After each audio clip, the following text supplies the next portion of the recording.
31 अक्टूबर 1984 की सुबह भी बाकी के दिनों की तरह ही एक आम सुबह थी, लेकिन सिर्फ कुछ ही देर के लिए, क्योंकि उस सुबह किसी को भी यह अंदाजा नहीं था कि कुछ ही देर में देश का इतिहास बदलने वाला है। दरअसल उस रोज भारत की तत्कालीन प्रधानमंत्री इंदिरा गांधी को अपने रेजिडेंस के पास ही बने किसी दूसरे बंगले तक जाना था, जहां एक ब्रिटिश एक्टर और फिल्म मेकर उनका इंटरव्यू लेने वाला था। दोनों इमारतें काफी नजदीक थीं, इसलिए कार मंगाने के बजाय उन्होंने पैदल जाने का फैसला किया। जैसे ही इंदिरा गांधी आगे बढ़ीं और गेट के करीब पहुंची, तभी अचानक उनका एक सिक्योरिटी गार्ड सामने आया। शुरुआत में किसी को कुछ अजीब नहीं लगा, मगर अगले ही पल हालात पूरी तरह बदल गए। उस गार्ड ने अपनी रिवॉल्वर निकाली और बिना चेतावनी दिए इंदिरा गांधी पर लगातार 3 गोलियां चला दी। गोलियां लगते ही इंदिरा गांधी जमीन पर गिर पड़ी, लेकिन कहानी यहीं खत्म नहीं हुई। उसी समय वहां मौजूद एक दूसरा गार्ड भी आगे आया और उसने अपनी ऑटोमेटिक गन से ताबड़तोड़ फायरिंग शुरू कर दी। कुछ ही सेकंड्स में इंदिरा गांधी के शरीर में कई गोलियां लग चुकी थीं। हालांकि तब तक उनकी सांसें चल रही थीं। हालात गंभीर थे, इसलिए उन्हें तुरंत हॉस्पिटल ले जाया गया, लेकिन तमाम कोशिशों के बावजूद डॉक्टर्स उनकी जान नहीं बचा पाए। जब यह खबर बाहर आई तो पूरा देश सन्न रह गया। लोग यह मानने को तैयार ही नहीं थे कि भारत की प्रधानमंत्री की हत्या उनके ही सिक्योरिटी गार्ड्स ने कर दी थी। हर तरफ शौक, गुस्सा और सवाल थे। इस वीडियो में हम 2D एनिमेशन के जरिए बताएंगे कि आखिर क्यों और कैसे इंदिरा गांधी की हत्या की गई। दरअसल इंदिरा गांधी की मौत को समझने के लिए 31 अक्टूबर 1984 की सुबह से नहीं, बल्कि उससे लगभग 2 दशक पहले शुरू करना जरूरी है, क्योंकि यह कोई अचानक हुई घटना नहीं थी, बल्कि वर्षों से बन रही राजनीतिक, सामाजिक और वैचारिक दरारों का अंतिम विस्फोट थी। 1966 में जब इंदिरा गांधी पहली बार भारत की प्रधानमंत्री बनी, तो बहुत कम लोगों ने उन्हें गंभीरता से लिया। कांग्रेस के भीतर ही उन्हें एक अस्थायी विकल्प माना जा रहा था। विपक्ष उन्हें कमजोर कहता था और विदेशी मीडिया उन्हें गूंगी गुड़िया जैसी उपाधियों से नवाज रहा था। लेकिन इंदिरा गांधी ने बहुत जल्दी यह साफ कर दिया कि सत्ता उनके लिए सिर्फ पद नहीं, बल्कि नियंत्रण का औजार है। 1969 में कांग्रेस का विभाजन हुआ और इंदिरा गांधी ने संगठन के पुराने दिग्गजों को किनारे कर अपनी अलग कांग्रेस खड़ी कर दी। यही वह मोड़ था जहां से उनका शासन धीरे धीरे व्यक्तिवादी होता चला गया। 1971 के चुनावों में गरीबी हटाओ का नारा सिर्फ एक चुनावी वाक्य नहीं था, बल्कि सत्ता को जनता के नाम पर केंद्रीकृत करने की रणनीति थी। कांग्रेस को ऐतिहासिक बहुमत मिला और इंदिरा गांधी देश की निर्विवाद नेता बन गई। उसी साल पाकिस्तान के साथ युद्ध हुआ, बांग्लादेश बना और इंदिरा गांधी का कद अंतर्राष्ट्रीय स्तर पर भी बहुत बड़ा हो गया। 1974 में पोखरण परमाणु परीक्षण ने उन्हें ताकतवर नेता के रूप में स्थापित किया। लेकिन इसी दौर में सत्ता के साथ असहिष्णुता भी बढ़ने लगी। विरोध को दबाया जाने लगा और आलोचना को देशद्रोह की तरह देखा जाने लगा। 1975 में इलाहाबाद हाईकोर्ट के फैसले ने इंदिरा गांधी की वैधता पर सवाल खड़े कर दिए और यहीं से वह मोड़ आया जिसने भारतीय लोकतंत्र की दिशा बदल दी। 25 जून 1975 की आधी रात को देश में आपातकाल लागू कर दिया गया। नागरिक अधिकार निलंबित कर दिए गए, प्रेस पर सेंसरशिप लगी और हजारों राजनीतिक विरोधियों को जेल में डाल दिया गया। यह वह दौर था जब सत्ता के डर ने चुप्पी को जन्म दिया और चुप्पी ने अंदर ही अंदर गुस्से को पनपने दिया। 1977 में चुनाव हुए और जनता ने इंदिरा गांधी को सत्ता से बाहर कर दिया। यह उनकी पहली बड़ी हार थी, लेकिन यह अंत नहीं था, बल्कि एक ठहराव था। इंदिरा गांधी ने इस हार से यह सीखा कि सत्ता खोई जा सकती है, लेकिन वापस भी लाई जा सकती है। और इसी वापसी की राजनीति में पंजाब एक अहम मोहरा बन गया। पंजाब उस समय पहले से ही असंतोष से भरा हुआ था। 1966 में राज्य के पुनर्गठन के बाद सिख पहचान और राजनीतिक अधिकारों को लेकर बहस जारी थी। अकाली दल आनंदपुर साहिब प्रस्ताव के जरिए अधिक स्वायत्तता की मांग कर रहा था। यह मांग संवैधानिक दायरे में थी, लेकिन केंद्र सरकार इसे शक की निगाह से देख रही थी। इसी बीच कांग्रेस ने पंजाब में अकाली दल को कमजोर करने के लिए एक अलग रास्ता चुना और यही वह फैसला था जो आगे चलकर जानलेवा साबित हुआ। इसी दौर में एक धार्मिक प्रचारक के रूप में उभरे जरनैल सिंह भिंडरावाले को परोक्ष रूप से बढ़ावा दिया गया। शुरुआती वर्षों में भिंडरावाले एक कट्टर धार्मिक वक्ता थे जो नशे और सामाजिक बुराइयों के खिलाफ बोलते थे। ग्रामीण सिख युवाओं में उनकी पकड़ मजबूत होती गई और कांग्रेस को लगा कि उनके जरिए अकाली दल के राजनीतिक आधार को तोड़ा जा सकता है। लेकिन राजनीति में पाले गए ऐसे किरदार अक्सर नियंत्रण से बाहर हो जाते हैं। भिंडरावाले की भाषा धीरे धीरे और उग्र होती गई। उनके भाषणों में अब सिर्फ धार्मिक सुधार नहीं बल्कि सशस्त्र प्रतिरोध के संकेत मिलने लगे।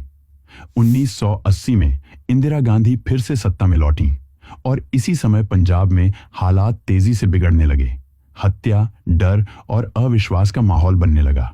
पुलिस और प्रशासन पर सवाल उठने लगे और धीरे धीरे भिंडरावाले सिख उग्रवाद का सबसे बड़ा चेहरा बनते चले गए।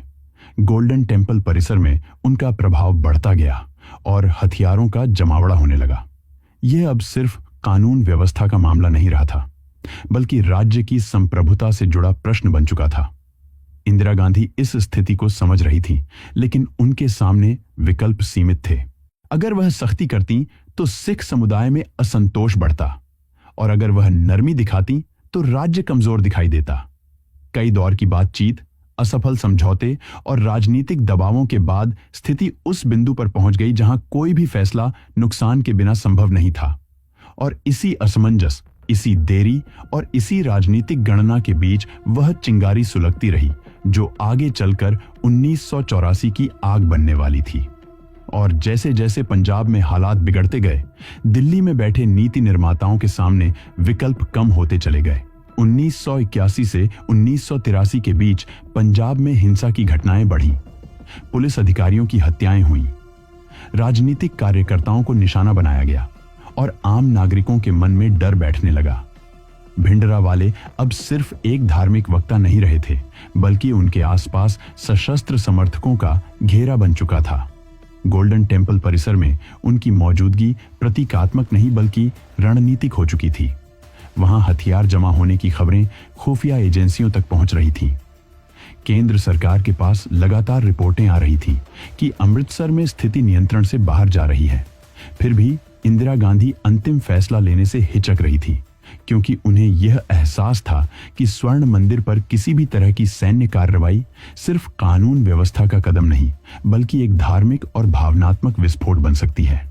महीनों तक बातचीत के प्रयास हुए, अकाली दल के नेताओं से मुलाकातें हुई, बीच बीच में नरमी और सख्ती के संकेत दिए गए, लेकिन जमीन पर हालात लगातार बिगड़ते चले गए।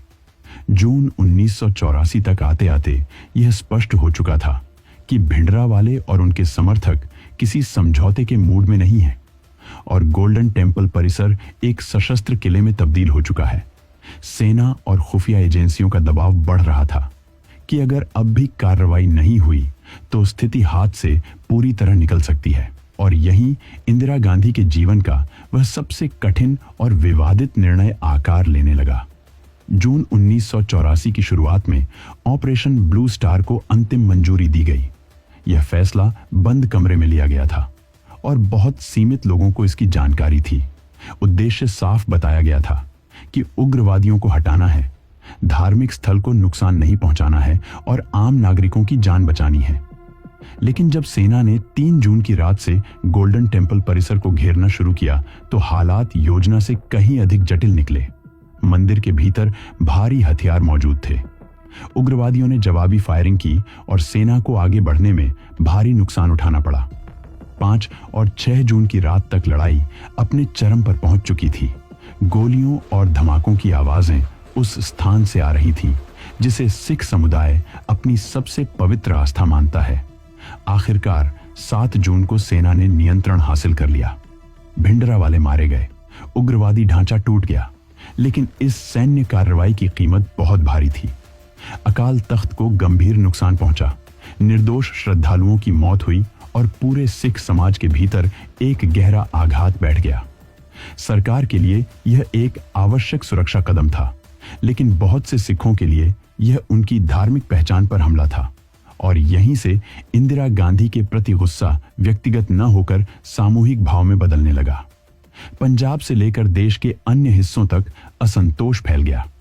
इंदिरा गांधी को यह एहसास था कि ऑपरेशन ब्लू स्टार ने एक ऐसा घाव खोल दिया है जिसे भरने में समय लगेगा। उन्होंने सार्वजनिक रूप से कहा कि यह फैसला धर्म के खिलाफ नहीं बल्कि आतंक के खिलाफ था। उन्होंने सिख नेताओं से मुलाकात की, सांत्वना देने की कोशिश की, लेकिन शब्द उस घाव तक नहीं पहुंच पा रहे थे जो दिलों में बन चुका था। इसी दौरान खुफिया एजेंसियों ने उन्हें चेतावनी देनी शुरू की कि उनकी जान को गंभीर खतरा है। खासकर सिख उग्रवादी तत्वों से सलाह दी गई कि उनकी सुरक्षा में तैनात सिख गार्ड्स को हटाया जाए या कम से कम बदला जाए। लेकिन इंदिरा गांधी ने इस सलाह को बार बार ठुकरा दिया। उनका मानना था कि ऐसा करना पूरे सिख समुदाय को दोषी ठहराने जैसा होगा और इससे हालात और बिगड़ेंगे। उन्होंने अपने सबसे करीबी लोगों से कहा था कि अगर मैं अपने सिख सुरक्षा कर्मियों को हटाती हूं तो यह मेरे फैसले की नैतिक हार होगी। उन्हें अपने सुरक्षा कर्मियों पर भरोसा था और शायद इसी भरोसे ने उन्हें खतरे की गंभीरता से दूर कर दिया। इन्हीं सुरक्षा कर्मियों में शामिल थे बेअंत सिंह और सतवंत सिंह, जो वर्षों से प्रधानमंत्री की सुरक्षा में तैनात थे। ऑपरेशन ब्लू स्टार के बाद बेअंत सिंह के भीतर गहरा मानसिक उथल पुथल शुरू हो चुका था। वह खुद को अपमानित और आहत महसूस करने लगा था। गुरुद्वारों में होने वाली कथाएं, आसपास का माहौल और निजी बातचीत उसके भीतर बदले की भावना को धीरे धीरे मजबूत कर रही थी और इसी भावना ने एक ऐसे निर्णय को जन्म दिया जो आगे चलकर न सिर्फ इंदिरा गांधी की बल्कि पूरे देश की किस्मत बदलने वाला था। जबकि बाहर से सब कुछ सामान्य दिख रहा था, प्रधानमंत्री अपने रोजमर्रा के कामों में व्यस्त थी, विदेशी मेहमानों से मिलने की तैयारी कर रही थी और 31 अक्टूबर की सुबह भी उन्हें बस एक सामान्य दिन लग रहा था। लेकिन वास्तव में वह सुबह एक ऐसे तूफान से ठीक पहले की शांति थी जिसकी आहट बहुतों ने सुनी थी, लेकिन समय रहते उसे रोक नहीं पाया। और 31 अक्टूबर 1984 की वह सुबह बाहर से बिल्कुल साधारण लग रही थी। दिल्ली में सूरज रोज की तरह निकला था। प्रधानमंत्री आवास एक सफदरजंग रोड पर रोजमर्रा की हलचल थी और इंदिरा गांधी अपने तय कार्यक्रम के अनुसार तैयार हो रही थी। उस दिन उन्हें एक विदेशी मेहमान से मिलना था। ब्रिटिश अभिनेता और फिल्म मेकर पीटर यूस्टिनोव उनसे एक डॉक्यूमेंट्री के लिए इंटरव्यू लेने वाले थे। इंटरव्यू का स्थान उनके आवास से कुछ ही कदमों की दूरी पर स्थित एक दूसरा बंगला था। इसलिए इंदिरा गांधी ने कार लेने के बजाय पैदल जाने का फैसला किया। यह फैसला न तो असामान्य था और न ही लापरवाही माना जा सकता था, क्योंकि यह रास्ता पूरी तरह सुरक्षित माना जाता था। सुबह करीब 9 बज रहे थे। इंदिरा गांधी अपने निजी सचिव R.K. धवन के साथ बाहर निकली। उन्होंने हल्के रंग की साड़ी पहन रखी थी और चेहरे पर वही परिचित आत्मविश्वास था जो वर्षों से देश ने देखा था। जैसे ही वह आवास के गेट की ओर बढ़ी, वहां तैनात सुरक्षा कर्मियों ने उन्हें सलाम किया। उन्हीं में से एक था बेअंत सिंह, वही व्यक्ति जिस पर उन्होंने तमाम चेतावनियों के बावजूद भरोसा बनाए रखा था। जैसे ही इंदिरा गांधी उसके सामने पहुंची, उन्होंने हल्की मुस्कान के साथ उसे नमस्ते कहा। लेकिन उस क्षण बेअंत सिंह के भीतर चल रहा तूफान बाहर आ चुका था। अगले ही पल उसने अपनी सरकारी रिवॉल्वर निकाली और बिना किसी हिचकिचाहट के इंदिरा गांधी पर लगातार 3 गोलियां चला दी। गोलियों की आवाज ने पूरे परिसर को चीर दिया। इंदिरा गांधी वहीं गिर पड़ी और उनके गिरते ही वहां मौजूद दूसरा सिख गार्ड सतवंत सिंह आगे बढ़ा और अपनी ऑटोमेटिक राइफल से उन पर अंधाधुंध गोलियां बरसा दी। ये सब कुछ ही सेकंड में हो गया, इतना तेज कि आसपास मौजूद लोगों को समझने का मौका तक नहीं मिला कि हो क्या रहा है। जब फायरिंग रुकी तो भारत की प्रधानमंत्री खून से लथपथ जमीन पर पड़ी थी, लेकिन उनकी सांसें अभी चल रही थीं। शोर मच चुका था, सुरक्षा बल दौड़ पड़े थे। बेअंत सिंह को मौके पर ही गोली मार दी गई, जबकि सतवंत सिंह घायल अवस्था में पकड़ लिया गया। R.K. धवन और अन्य कर्मचारियों ने बिना समय गवाए इंदिरा गांधी को उठाया और एक एम्बेसडर कार में डालकर सीधे एम्स की ओर रवाना हो गए। सुबह करीब 9:30 बजे उन्हें एम्स पहुंचाया गया, जहां देश के सर्वश्रेष्ठ डॉक्टरों की टीम तुरंत इलाज में जुट गई। ऑपरेशन थिएटर के बाहर बेचैनी और सन्नाटा एक साथ मौजूद थे। किसी को यह कहने की हिम्मत नहीं थी कि क्या होने वाला है। कई घंटों तक डॉक्टरों ने हर संभव कोशिश की, लेकिन शरीर में लगी गोलियों की संख्या और अत्यधिक रक्तस्राव ने स्थिति को लगभग असंभव बना दिया था। दोपहर करीब 2 बजे डॉक्टरों ने इंदिरा गांधी को मृत घोषित कर दिया। लेकिन यह सिर्फ एक चिकित्सा घोषणा नहीं थी, बल्कि एक राजनीतिक और सामाजिक विस्फोट की शुरुआत थी। सरकार को यह पूरी तरह अंदाजा था कि अगर यह खबर तुरंत सार्वजनिक हुई तो देश भर में हालात बेकाबू हो सकते हैं। इसलिए शाम तक इस खबर को आधिकारिक रूप से रोके रखा गया। राजीव गांधी को तत्काल दिल्ली बुलाया गया और उसी शाम उन्हें राष्ट्रपति ज्ञानी जैल सिंह ने प्रधानमंत्री पद की शपथ दिलाई। सत्ता का यह परिवर्तन इतनी जल्दी हुआ कि देश को शोक मनाने का मौका भी नहीं मिला और इसी खालीपन में अफवाहें, गुस्सा और डर फैलने लगे। जैसे ही इंदिरा गांधी की हत्या की खबर आम लोगों तक पहुंची, दिल्ली और देश के कई हिस्सों में भावनाएं नियंत्रण से बाहर होने लगी। यह गुस्सा धीरे धीरे सिख समुदाय के खिलाफ हिंसा में बदल गया, जिसे रोकने में प्रशासन पूरी तरह नाकाम रहा। कई जगहों पर भीड़ ने सिखों को निशाना बनाया, घर जलाए गए, दुकानें लूटी गईं और निर्दोष लोगों की जान चली गई। यह हिंसा स्वतः स्फूर्त भी थी और कई जगहों पर संगठित भी, लेकिन इसका सबसे भयावह पहलू यह था कि इसमें मारे जाने वाले लोग उस हत्या से जुड़े नहीं थे जिसकी वजह से यह सब भड़का था। आने वाले दिनों में हजारों सिखों की जान गई। यह वह अध्याय था जिसने भारत के लोकतांत्रिक और नैतिक चरित्र पर गहरे सवाल खड़े कर दिए। उधर जांच एजेंसियों ने इंदिरा गांधी की हत्या की साजिश की परतें खोलनी शुरू की। सतवंत सिंह और कहर सिंह पर मुकदमा चला। सबूत सामने आए और अदालत ने उन्हें दोषी ठहराया। लेकिन कानूनी प्रक्रिया पूरी होने के बाद भी देश के भीतर एक असहज सन्नाटा बना रहा, क्योंकि यह साफ हो चुका था कि इंदिरा गांधी की मौत किसी एक व्यक्ति की नहीं, बल्कि वर्षों से चले आ रहे राजनीतिक फैसलों, गलत आकलनों और सामाजिक दरारों का परिणाम थी। ऑपरेशन ब्लू स्टार का फैसला, उसके बाद का अविश्वास, सुरक्षा चेतावनियों की अनदेखी और अंततः वह सुबह, यह सब एक दूसरे से ऐसे जुड़े थे कि किसी एक कड़ी को अलग करके देखा ही नहीं जा सकता। इंदिरा गांधी का जीवन सत्ता, नियंत्रण और विरोध से भरा रहा और उनकी मौत उसी संघर्ष का अंतिम अध्याय बन गई। लेकिन इस कहानी का सबसे कड़वा सच यह है कि उनकी हत्या के बाद जो हुआ, उसने यह साबित कर दिया कि हिंसा कभी एक ही जगह नहीं रुकती। वह आगे बढ़ती है, निर्दोषों को कुचलती है और इतिहास पर ऐसे निशान छोड़ जाती हैं जिन्हें मिटाने में दशकों लग जाते हैं।